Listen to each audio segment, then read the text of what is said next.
Welcome back to this latest episode of Japan's Top Business Reviews. I'm your host, Dr. Greg Story, President, Dale Carnegie Tokyo Training. My special guest today is an old friend of mine, Alan Malcolm, who is the head of strategic partnerships for Udemy here in Japan. Welcome. Okay. We've known each other, quite a long time. I think when you were at Pearson, I think you were sales director at Pearson when we first met. Yes. So that's going back, 10 years at least? Oh, nearly 15 years. 15 years ago, right?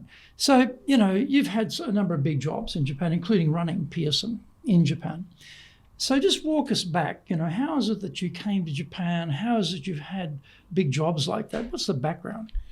Well, originally came to Japan as a youngster, high school student to study karate, would you believe? One of those. Just like me. Yeah, we have that in common. So what Ruha were you doing? Goju-ryu. Oh, Goju. Okinawa. All right, yeah. Trey. Which is it, Goju Kai or some of the other Okinawan Goju? Or Goju, yeah. do you remember which group in Goju? Because Goju's got a few different groups. No, that was all it was known as. Back in New Zealand. Back in New Zealand. Okay, so yeah. in New Zealand it was probably Okinawan Goju, I imagine. Yeah, I did Goju Kai here with the system here, so it may be different. But anyway, very, very similar. Interesting, yeah. Since 6 months into my journey into Japan, I gave up karate altogether. So why is that? Found other things to do, I think, Right. as a high school student. So Right. yeah. But so I came here as a high school student, as I said, then back to New Zealand for university. But every day I was just looking forward to getting back to Japan in some way or another.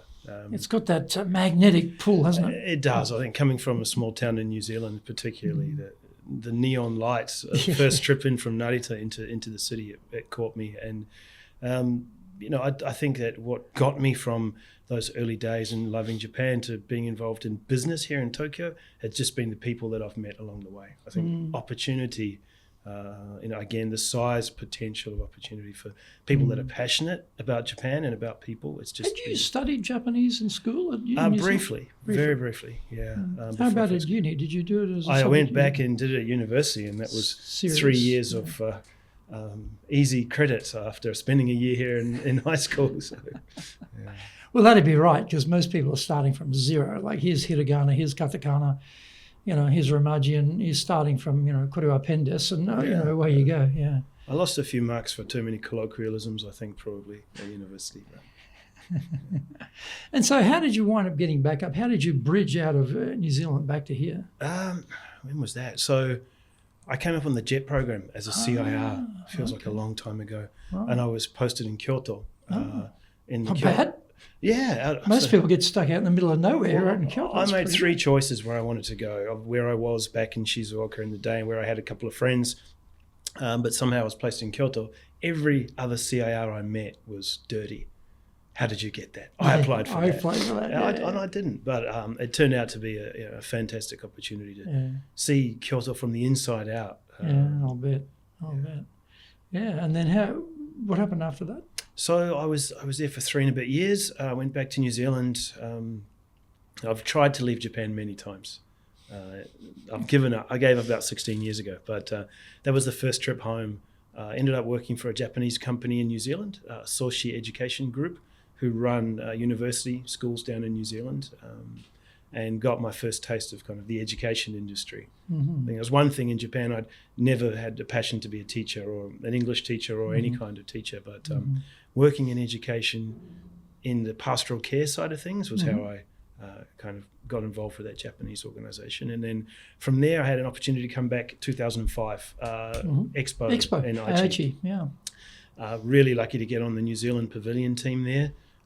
Had a fantastic experience with some really wonderful people from back home and from all around. And from there, it took a path that many young New Zealand Australians in particular have taken with Terry Lloyd. Right. Yeah, so Terry had just sold diejob.com and he was just acquiring Metropolis magazine. Right. And I had a couple of good friends who were working with him and I took an opportunity to lead the ad sales over at Metropolis magazine. Yeah, famous magazine here. Still around. Still around, still going. Yeah. We like to think we took it to its highest heights at that point. But that was fantastic. I think Terry helped me to learn about running a business. Yeah. Crash course, but the opportunities to deal with investors, to deal with customers, to really get deep into that entrepreneurial opportunity in Tokyo. Terry is certainly an incredible entrepreneur. Oh, amazing! And I think, he let me learn on his money or on investors' money, and I think that's a priceless opportunity. Yeah. And so, after Metropolis, where did you go? Well, then I went back to Soshi Education for a little while to help them expand their business across Asia. So I spent time in China, Vietnam, Thailand, Indonesia. So I was in China with Soshi when the big earthquake happened back here, and I kind of got stuck 2 or 3 days in China. News coming through that the Fukushima nuclear plant was going to melt down. I had my family, young children here in Tokyo, and I kind of freaked out a little bit and got back and said to my boss, "Hey, I'd love to have a job that kept me in the country more." But that only lasted for a little while. So I then... did you stay in Tokyo or did you move the family out? I stayed in Tokyo. You say. Were you here when the nuclear cloud came over and you couldn't drink the water for a week? Oh, most probably. Yeah. I mean, that was the cloud came over Tokyo. And they sent out the iodine pills out to us. Hit the water supply, and you had to drink bottled water for about a week because everything was radiated. It was pretty serious. Yeah, I think I've still got those iodine pills somewhere. Good for malaria, I'm told as well. Feeling good. Yeah.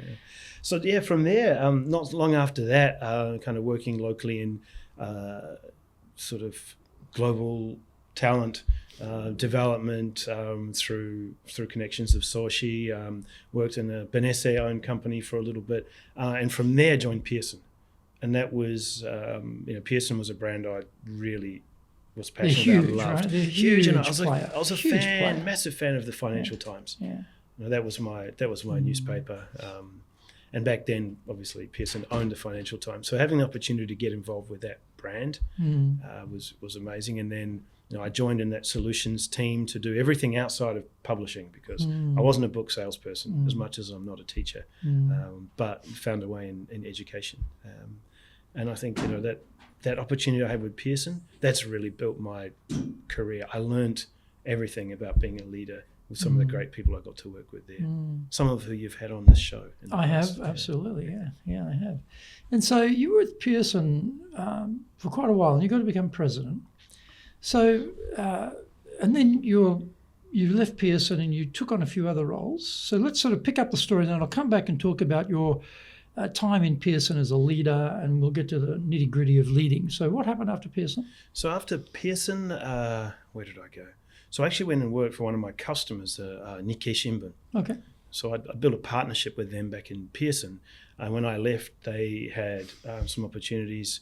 They had acquired the Financial Times from Pearson. Yeah, that's so right. They had some global business synergy opportunities to get involved in. And I worked with one of their subsidiaries, which was an online coaching app for non-native English speakers, which was great.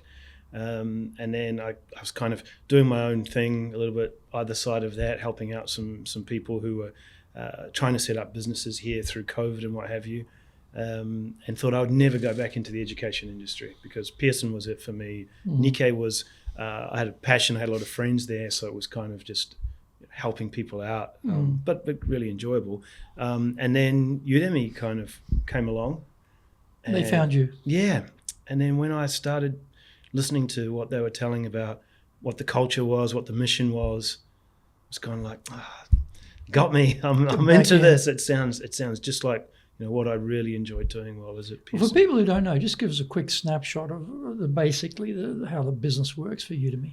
Yeah, for example, I have some skill set as a coach or a trainer, and then I contract with Udemy. But how does that work?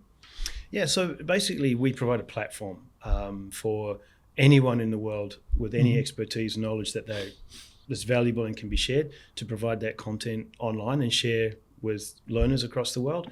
And likewise, the learners can come in and they can develop any skills, they can pursue any kind of avenue that they want to go down to, skill up, career shift, acquiring certification.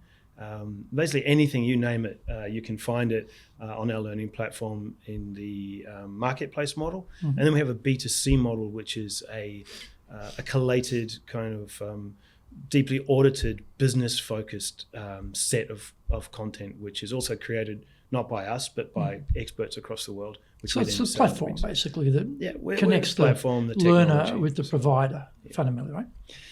So let's go back to, I'm guessing, probably your first major leadership role. Was that when you were at Pearson as a sales director? Was that then, or before that? I was fortunate enough to have smaller leadership roles sort of coming up through organisation as a young, inexperienced person. Like at Metropolis, I was a sales director, less sophisticated, but, you still have the same issues, people and money.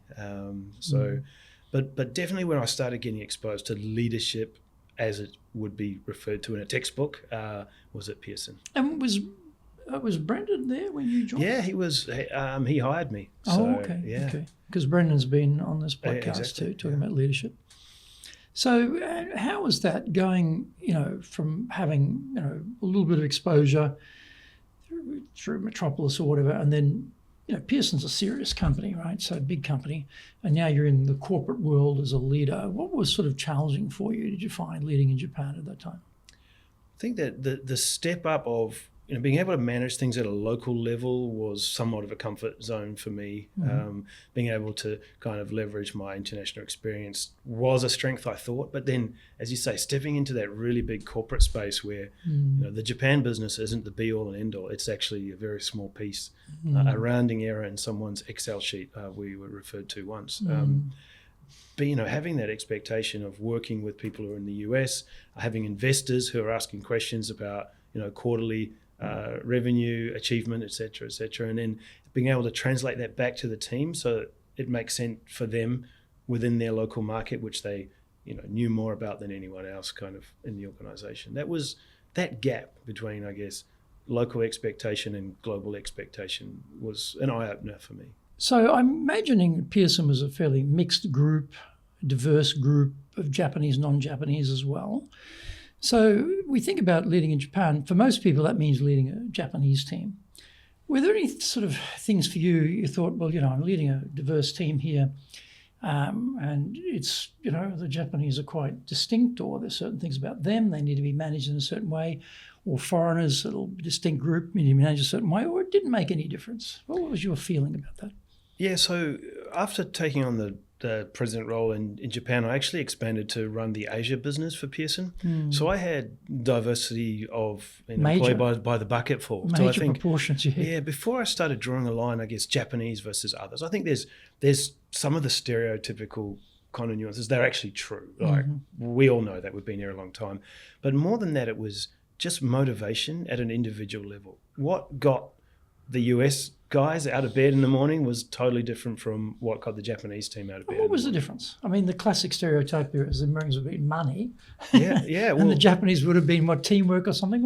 If you want to actually take those stereotypes and break them down, how would you differentiate them? I would say, the Westerners or more Westernized markets I looked after, it was more on money. Like how much will I earn? How much can I achieve if I deliver X results, and how much I'm owed, and how quickly I can be promoted, what I do for the company. Whereas sort of on the Japan side, and then some of the other markets across Asia as well, and actually some people who were from the West, at an individual level, again, it was success was a driver, but not necessarily the rewards that came with it. So, meeting a target, achieving that target, obviously getting the team over the line was valuable. But I knew there were still individual motivators. But, for different people, some of it was like being able to get work done and get out and not have to come in on the weekend. For others, it was getting an award at sales awards night and being able to share that with their family that they had a trophy. And for some people in Japan, it was about earning because they had specific needs at home or what have you. So, and was the culture at Pearson at that time, I mean, culture makes a big difference in how people relate to success in their occupation. Was it a really hard driving sales environment, or was it more, we're a major force in the world, you've joined the elite, you're lucky to be here? How was that culture set? Yeah, I think there was, across the organisation, there were probably different facets that were like that. I thought, it's pretty heavy-handed on the sales. I've learned more recently, particularly working in a software company out of the west coast of the US, that Pearson was actually a very friendly place to operate for many, and it was more about obviously growth was a big factor, but there was a lot more leeway in terms of what expectations were and achievement. A lot less hard line, and a lot of focus on culture, a lot of focus on being a good place to work, being a safe place to work. That whole concept of psychological safety I learned through my later years at Pearson, because the company was really committed to it.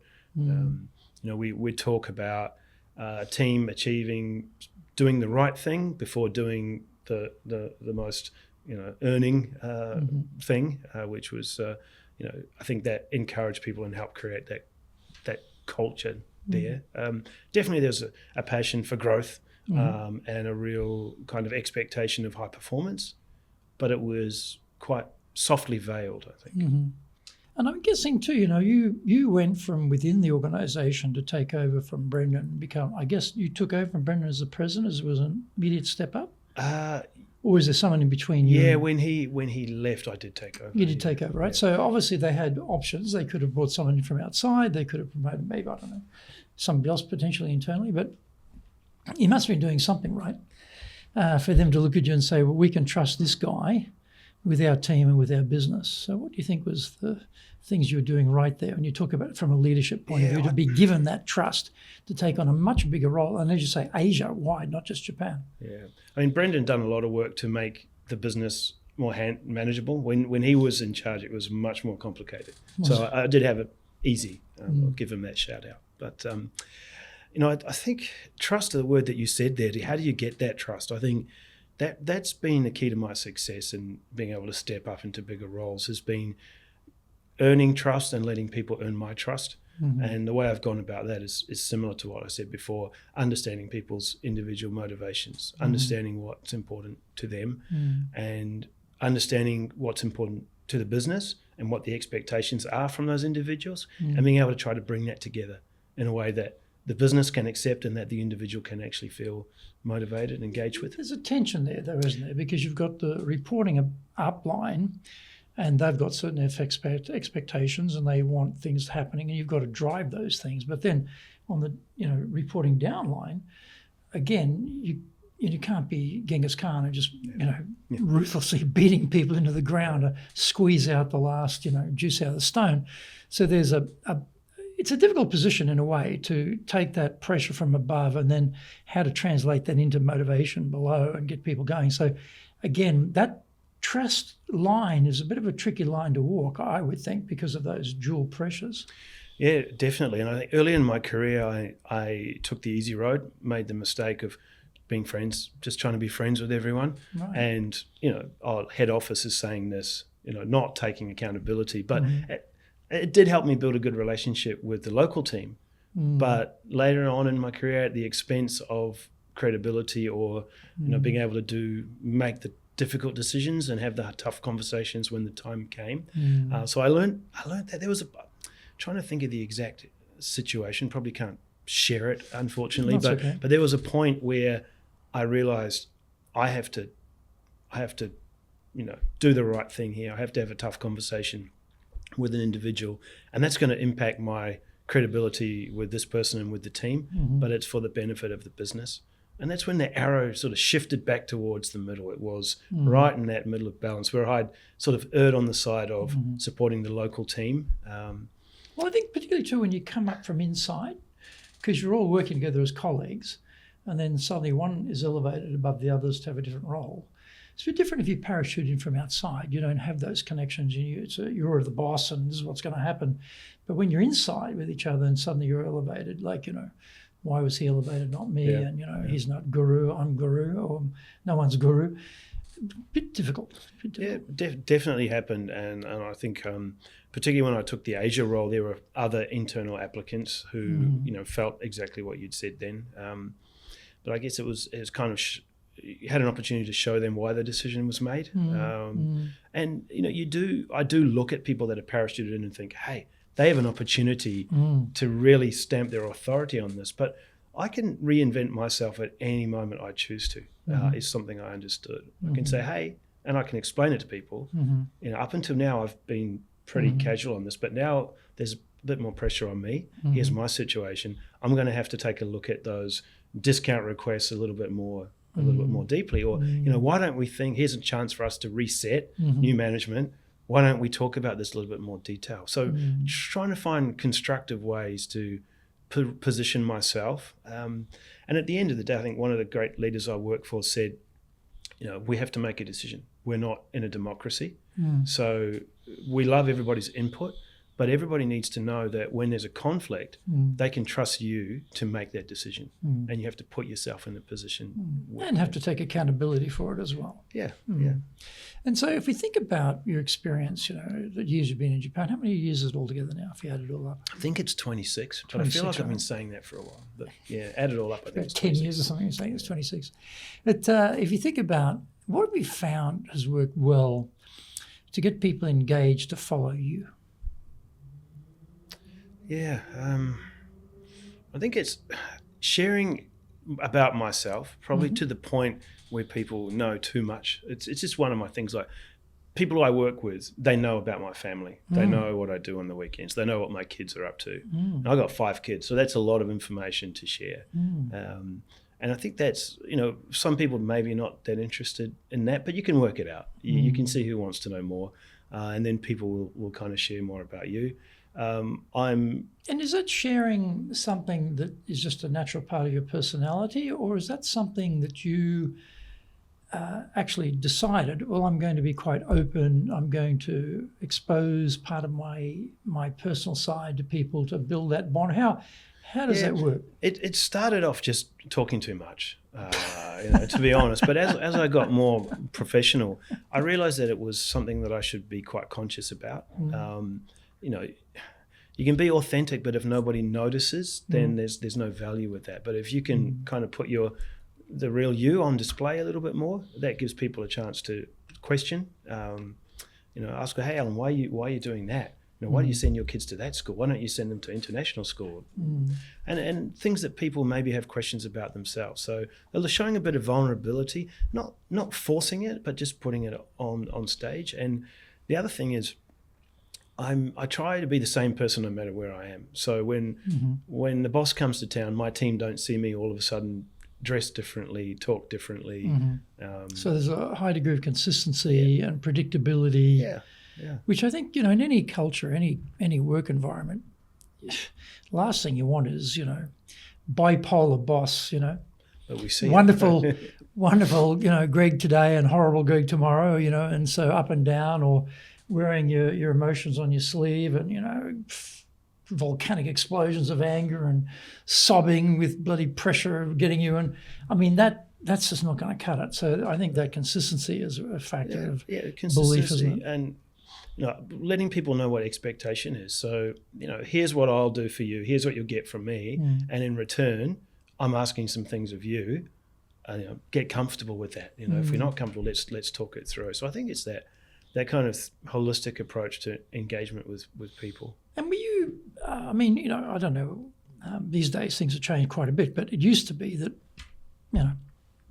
going out for drinks, spending time with people outside of work hours, that whole corporate, there used to be corporate trips. You probably took part in them back in the day, or the whole company went somewhere together, That's sort of gone by the wayside, it would seem, with the younger generation. But was it that type of thing you were involved in that too also after hours? Was it doing that or not?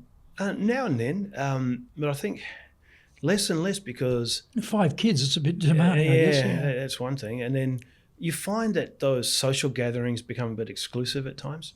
So, companies like Metropolis definitely, and Pearson, we had a great group of friends there who we chose to drink together or eat together, play golf together, regardless of whether it was work. So trying to make that part of our engagement with the rest of the team probably wasn't the best thing. So, some people enjoy getting together, but we didn't use that as kind of a vehicle for business. And you talked before, about understanding people in the team. What have you found has worked well to get ideas from the team? Because you've grown up in New Zealand, you're educated here and there, you've worked in different industries, you've worked in different companies, you've travelled extensively, it sounds, So you're coming with a lot of stuff in here to any job, and that means there's going to be ideas, and you'll see things that work and didn't work, and you can contrast and compare, and you can sort of tweak it here and we'll make it like that. So compared to a typical Japanese employee who's, goes to school here, rigid education on, 3 o'clock on Wednesdays, every kid in the country is doing maths, study type of thing, to getting them to come up with ideas rather than, we at the top being the generator of the ideas, being the generator of the innovation. What have you found works well to, scoop up ideas from below? Yeah, I think that trap of falling into drawing the plan, putting on the board and saying, hey, here's what we're doing. I started to kind of build out that like a strategy house, but then delete the contents from the pillars. So kind of give a framework. So, hey, we need to build a foundation. Here's what our vision is. These are the not negotiables in terms of where we need to go. What does that mean to the team? So have them think at that level, and then have them start building those pillars of, how do we get there? What's going to be our differentiator? What are the kind of go-to-market plays that we're going to bring? Still frustrated that I think I have an answer and biting my tongue, more and more. But I think you need to provide some kind of structure and a sense of kind of where you want people to get to in terms of the overall goal, but try to encourage them to kind of build the path there within that structure. And a lot of questions. So I was never that good at asking questions, I guess, earlier. I would really love what people told me. Great, try to be positive, full endorsement, move on. But I've had a couple of managers who have been really great leaders, but they've just questioned the life out of me, and whether they know the answer or not. Is that verging on micromanagement? You felt you're being micromanaged, or how did you feel about that? There was times when I felt that, but it's also a massive learning opportunity of kind of, Alan, you say that, but why? What makes you think that that's going to get you to that result? Or, hey, did you think about another option? Or, did you step back and make sure that those are the actual questions in front? Are you answering the right question? These kind of things. And you should ladder up against the right wall, type of thing. Yeah. If you want to be successful as a leader, do the Leadership Training for Managers course. All companies need people who can both manage and lead. Leading people screams out for real skills in communication, dealing with all different types of people, being excellent at innovation, planning, delegation, handling mistakes, doing performance reviews really well, and inspiring and motivating the team. Do the Leadership Training for Managers course now in either Japanese or English. Leading is easy. Getting people to follow is the hard part. That is a great quote from Yogi Berra.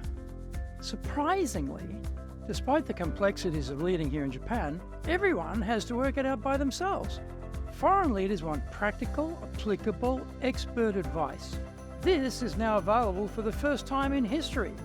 Grab your copy of Japan Leadership Mastery on Amazon today and avoid the mystery, trial and error, especially the errors. It's funny, I got a lot of this from, because I didn't study an MBA, I've learned business on the street, but I get to work with people that have been to top US universities, particularly now at Udemy. There's some really, really highly educated, structurally educated people who have a different, set of questions that they bring. And I think finding the balance there, but using questioning as a way to help people kind of endorse what they're saying or help people reinforce some of the ideas that they're putting forward is a tactic that I've used more recently. And I guess there's a line somewhere, isn't there? Because sometimes the leading the witness questions, interrogative questions, which can feel like an assault, an attack. Yeah. There's different ways of using questions. So I'm thinking that there's a lot of nuance about how you do that. So what have you found worked well to ask the questions in a way which generated the right relationship maintenance, but also got people either thinking or provided answers? Yeah, I think that comes back to that understanding the people that you're working with. So I have a base thinking of where somebody's going to go. I'm not just approaching it cold turkey, and I have an idea about what I'm going to see from people, and then it's coaching them through. So not quite leading the witness, but getting them to bring out what they think, and then maybe addressing in a softer environment some of the things concerns I might have had, or things I really wanted them to think about or expand on. So it's, I'm not an aggressive person by nature anyway. So recovering nice guy is one way that I was referred to. Recovering nice by a high performance coach. He said, you're not going to be a high performing leader because you're just a recovering nice guy. So anyway. Interesting comment. Yeah, but it's, and I think, I'm not the type of person that wants to put people on the spot.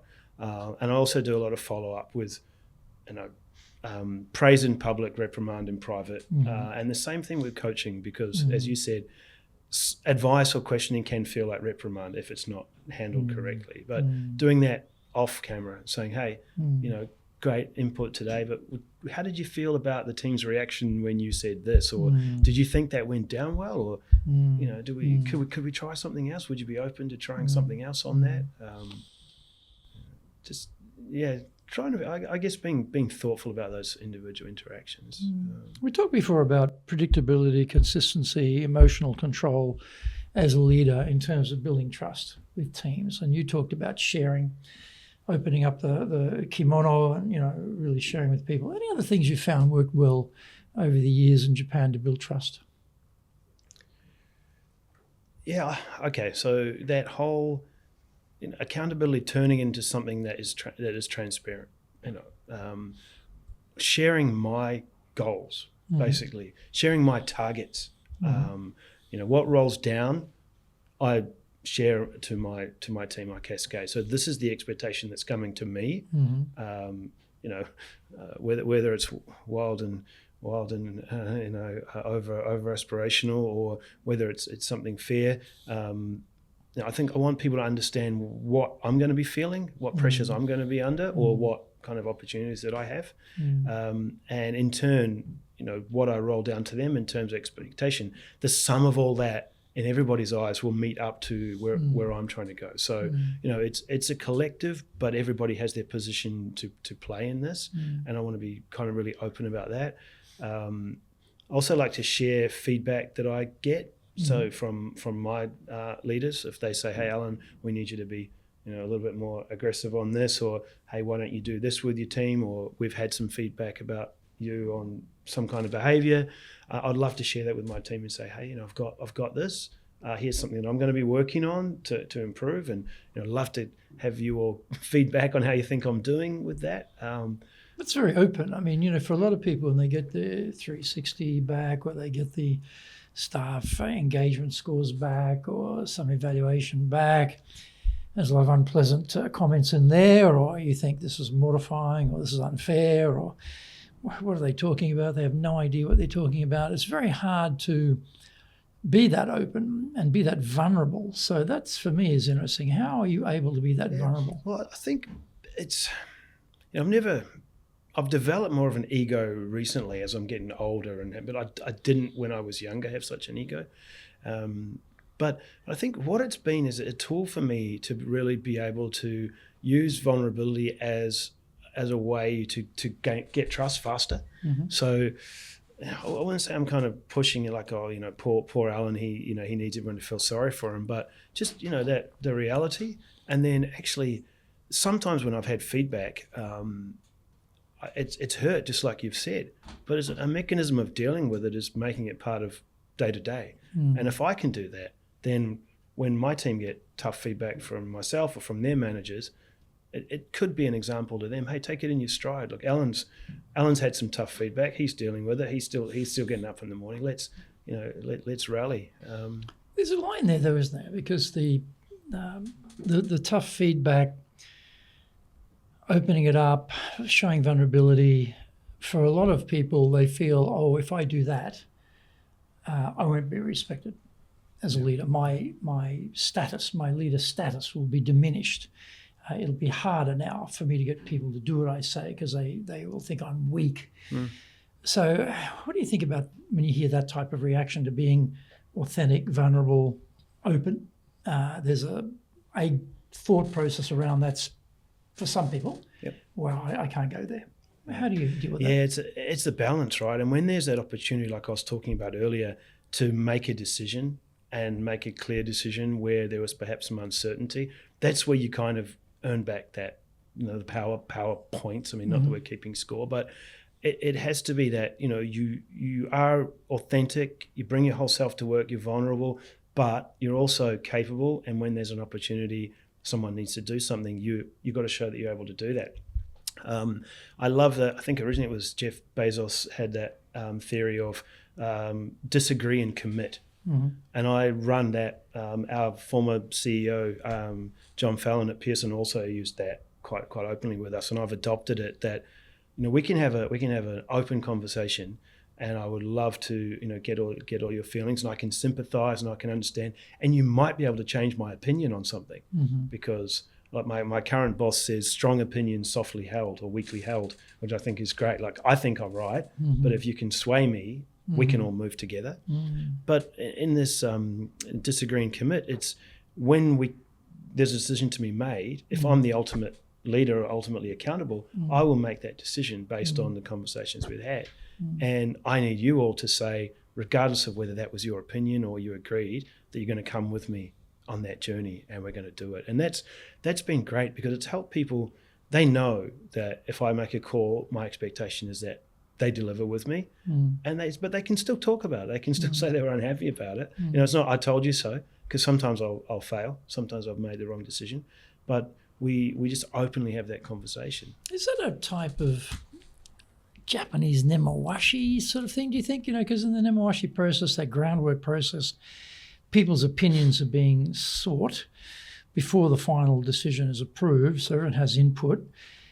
And, not everyone agrees. If they had to wait for every single person to agree, nothing would ever get done in this country. I mean, it takes a long time to get to a decision because they're going through that consultative process. But at a point in time, a decision is made and someone may have to disagree and commit within that system. Do you think is that sort of coming out of nemawashi as an idea, or is this totally separate? My experience with nemawashi, and I think of these ringi forms going around, I haven't seen a lot of real heavy debate. I've seen comments about, adjusting punctuation, or there was an error, or, this person, and a lot of stamps on the paper. So any upside down or sideways to register disagreement? Yeah, please, re-stamp your hunko because it was. Are you voicing an opinion? 15-degree angle. What is that saying? Yeah, what are you saying? Are you partially with it or against it? Or? But I think we're trying to make decisions faster, right? I think that nowadays we don't have that time, and working in Japan, Japanese customers that I work with, they still take a long time. Why my team, sales team, my partner, open an opportunity, and the close date is December 31st. 4 months, like Salesforce, the number of December 31st close dates in Salesforce, because they're just not sure when that process is going to be through. And I say, well, are we going to close this deal?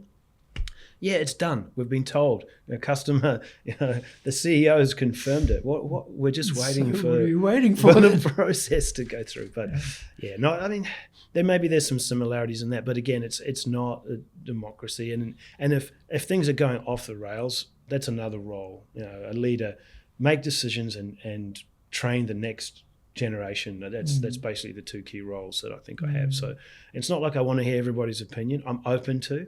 I don't want to keep talking about it. Say, okay, great, that's all on the table. Now, are we going to do A or B, or do we need to go step back and say, is it C and D that are our options, and move? And what about, we talked a little bit before about culture, but, every organisation, you have headquarter culture, could be overseas, could be here in Japan. Then you have the sort of culture of the leader. as well. And then you've got Japanese culture, because we're in Japan as well. So you've got a lot of different cultural aspects floating around. What have you found has worked well to build a culture inside an organization? Yeah, a person in Vietnam, a university professor a few weeks back, told me when I was presenting on culture is an overused word. We should think of something better to describe what we're trying to talk about. And I understood. And he was saying, look, it's ways of working, it's transparency, it's psychological safety. Culture is a word that's far too broadly used, but I use it a lot myself, and I think it's great importance. But it's about the sum of everybody here. But for me, I mean, well, we can get into a semantic debate about culture is a broad term that we shouldn't be using or whatever. But fundamentally, as a leader, we implement a style of culture in the organisation, which will have aspects of following what headquarters says, because if you have a culture that's opposite to headquarters, you won't be leader for very long, you'll be out. But we have our own spin on it.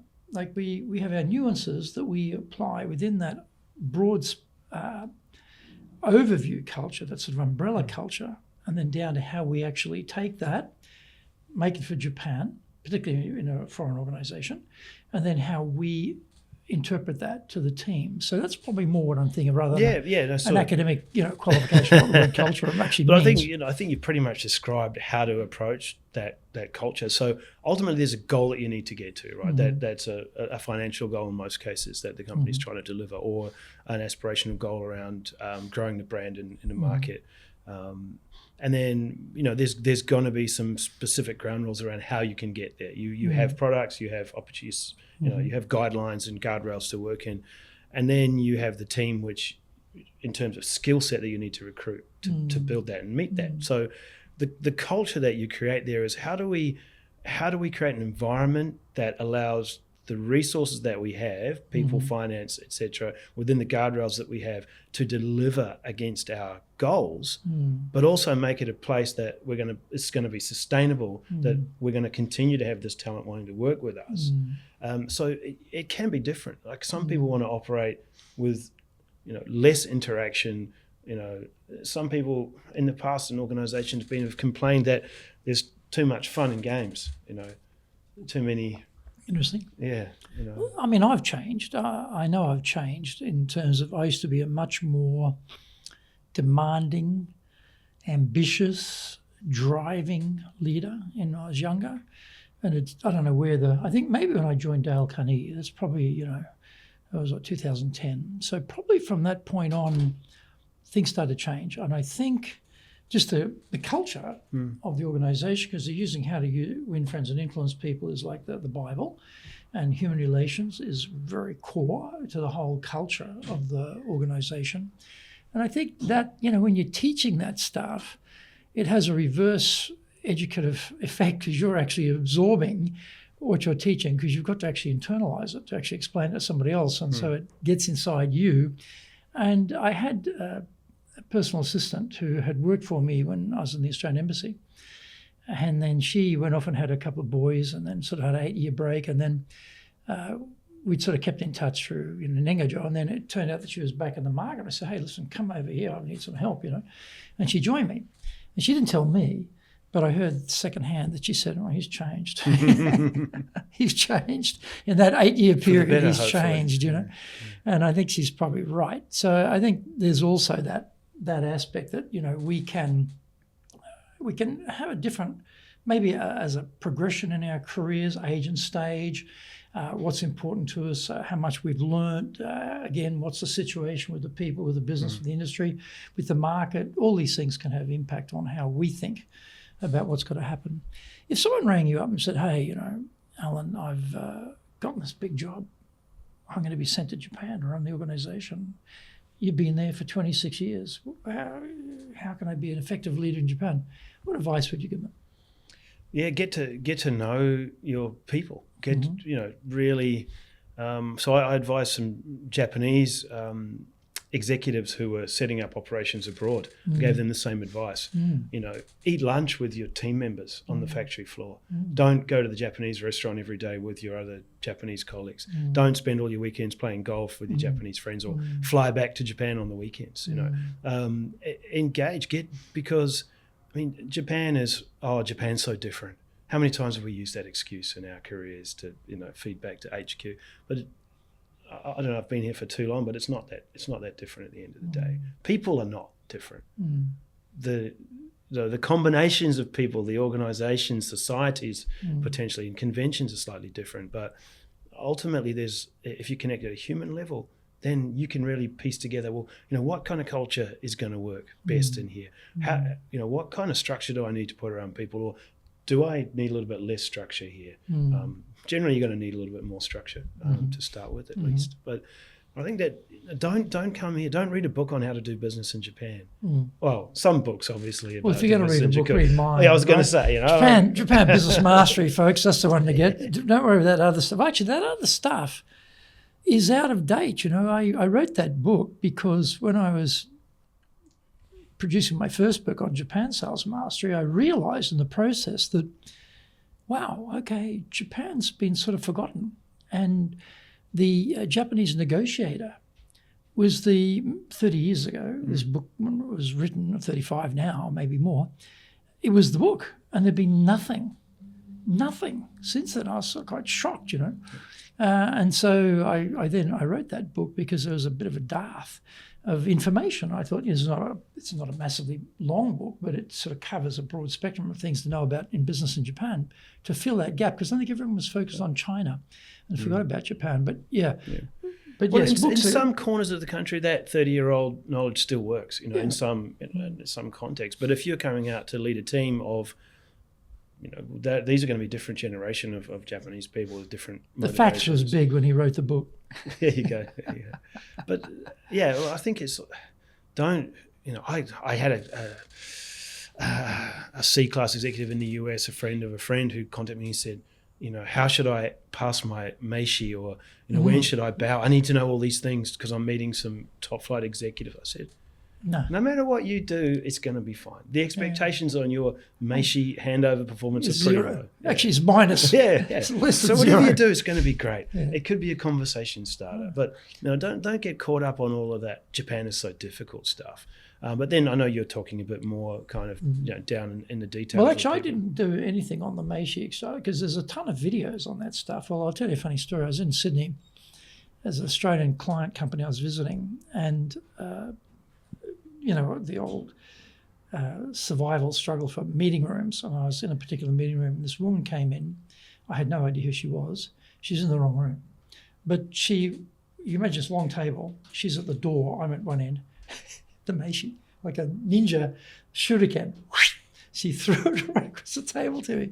I was so shocked, you know, having spent a lot of time in Japan. Like, poof. And I picked it up, and I don't know who the hell you are, you know. And she realised, oh, wrong room. But it was just the throwing of the Meishi across the table. No, I didn't throw it back. But I've been so Japanized, I guess, by this sort of culture. I was like quite shocked when she did that. It's funny when some of our executives come over to Japan and meeting with customers or partners. Our guys and girls are so excited about getting their cards out. A customer could care less. And it's a circus of trying to work out who's going where. Sorry, I have to go up to my office and get my card because I was expecting to meet Americans who wouldn't have a business card. So, I mean, that's the funny side of it. But ultimately, it's don't assume that a convention like 30 years ago that someone's told you about or you've seen on TikTok is going to be how business works in Japan. Driven by the same motivators at a company level, right? And that's profit at the end of the day, or revenue or growth. And then at an individual level, it's going to be they want to do business with people who are good to do business with. And they're going to see 4 or 5 people like you with similar products from different countries around the world. Or they're going to have seen foreign bosses before. And if you understand them and they can understand you, and it's easy to work together because that environment, that culture has been created, then I think that's where you should spend your time in doing. What about learning Japanese? Should they learn Japanese? So I think this is probably Why should we be the only ones to suffer? Make them learn Japanese. I think this is a huge advantage for me in my career. And being able to speak Japanese pretty well and from a fairly young age, I think has opened the door to many, many more opportunities for me and allow me to, connect at that level. I couldn't necessarily do that if it was only English with a lot of people. And I think there's people who, particularly back in the days of Pearson, we had some really hardcore, salespeople who lived by a certain code. They weren't that interested in the foreign side of the business. But once they knew that I could speak Japanese with them and understand them and they could understand me, they kind of gave me a little bit more credit than some of the other foreigners in the business. The language is a door opener, isn't it, to understanding the culture. I mean, when you learn the language, the whole cultural piece comes with it.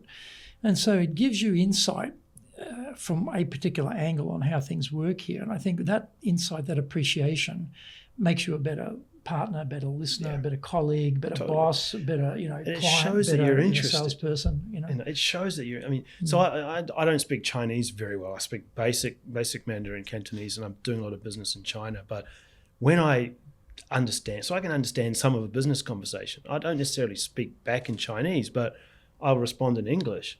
And our customers are excited. They said, "Oh, you're learning Chinese?" Yeah. Now, just the fact that I'm making that effort, it's the same for someone coming to Japan. I think it's similar to, the Japanese expectation of foreigners speaking Japanese used to be zero.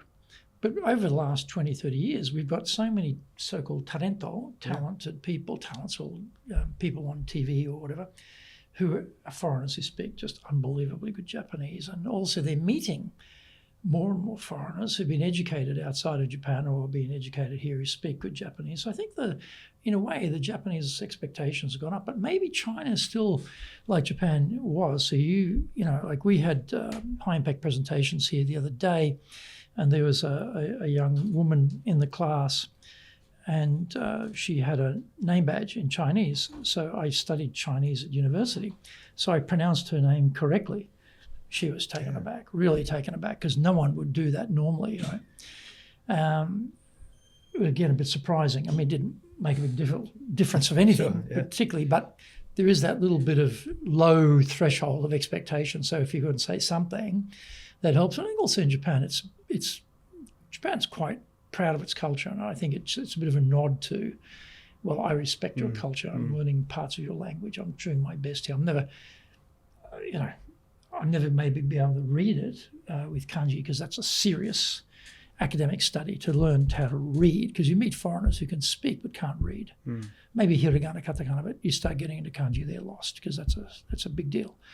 In fact, I had one of my guests previously, his Japanese is very good, but in the context of the conversation we're having about leadership, it came out that he couldn't read kanji. I thought, oh, okay. And he's been here a long time, So that's a different level as well. I compete with my kids. So, they're all learning kanji through a Japanese school system. So, I wouldn't say my eldest is she's 20, so she can probably do a few more kanji than me. But well, I mean, often I think how terrible my Japanese is when I'm watching NHK News and I'm struggling. What the hell's going on here? Because the thing about NHK News is the content shifts.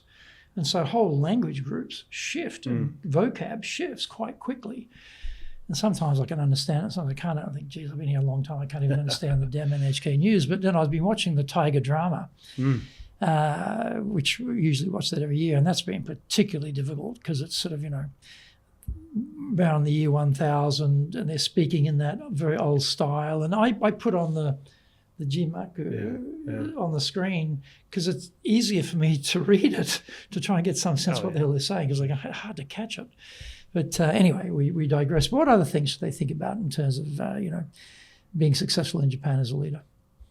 Yeah, I mean, obviously there's that, I was saying that's that showing that you're interested, and then generally, wherever you go, don't treat it as a temporary thing. So, that happens. Like, people have transferred here for a few years, and we know that if you ride out 3 years, you're going to get a new foreign boss coming in. So, and know what you're up against. It's tough. And if your company is kind of repeatedly doing that, understand how people are going to think of you, what their perception of you is going to be, for good or bad. Got the stopwatch from the day you arrive. Yeah, exactly. I mean, there's been situations. And 2 years, 364 days to go. Type of thing, yeah. It's, in the neighbourhood, oh, Alan, so nice to meet you. When are you going home? It's back in the early days in Kyoto. But that's true. And, make an effort to kind of just disprove that perception. I think that's something there. But I don't really have a trick and say, hey, this is the thing that you need to be most concerned about in Japan.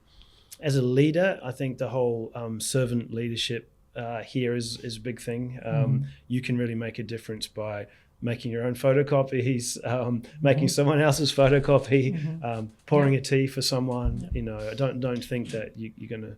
I don't think I've done anybody's photocopying or poured anybody's tea. But I'm thinking about as a leader here, maybe I'm not a very good servant leader, but I think it's conceptually, it's not, well, I'm the king, you're all here to serve me, get to it, as opposed to we're a team and we've got different roles and we're all the oars on the ship. And one sort of tactical thing is don't use an interpreter, use one of your team. If you have one, don't bring in an external interpreter. Sorry to those interpreting, because it creates one more filter between your identity, your passion, your kind of goal and image for the business and the people that you're working with. So using an interpreter in internal meetings is awkward. Maybe you want a couple of people so they can kind of keep each other in check. But ideally, if you have someone, and it might not be their role, so it's going to be a tough conversation, but someone who knows what you're talking about, can talk to you in your own language and knows the business, representing you in meetings. Even if you deliver more in English or whichever language, and this person gives context, or you get it translated, subtitles or something on a presentation.